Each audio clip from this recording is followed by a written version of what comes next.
So to start the salad, you're going to peel your beet and cut off the ends, and then you're simply going to cut it into a dice. So to do that, I cut the beet in half, laying on its flat side, cut it again, turn it over, do it a couple of times depending on how big your beet is, and make a nice even dice.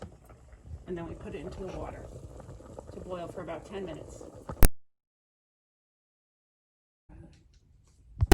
All right, so now we're going to make the very easy vinaigrette for our beet and orange salad. So it's about a tablespoon of red wine vinegar or another similar vinegar, tablespoon of orange juice, about 3 tablespoons of olive oil, a teaspoon of salt, and half a teaspoon of pepper.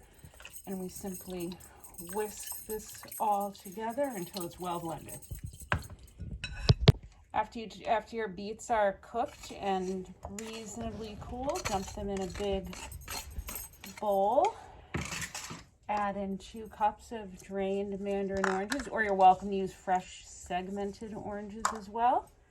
Dump in about 2 tablespoons of cilantro and some of your dressing on top. I always suggest adding some of it and then stirring it up. And you can always add more later. You can't take that dressing out once it's already in there. So stir it up, and then you're going to taste it and decide if it needs more dressing or not. If it does, use the rest and adjust with salt and pepper.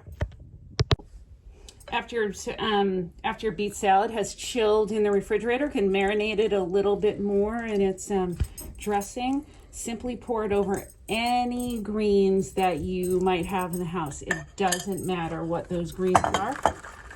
Sprinkle it with a little chopped walnuts if you have it. Pecans are also good, or any kind of nuts and seeds that were already toasted and chopped. And you're ready to serve. It's also awesome with a little bit of feta cheese or goat cheese on the top.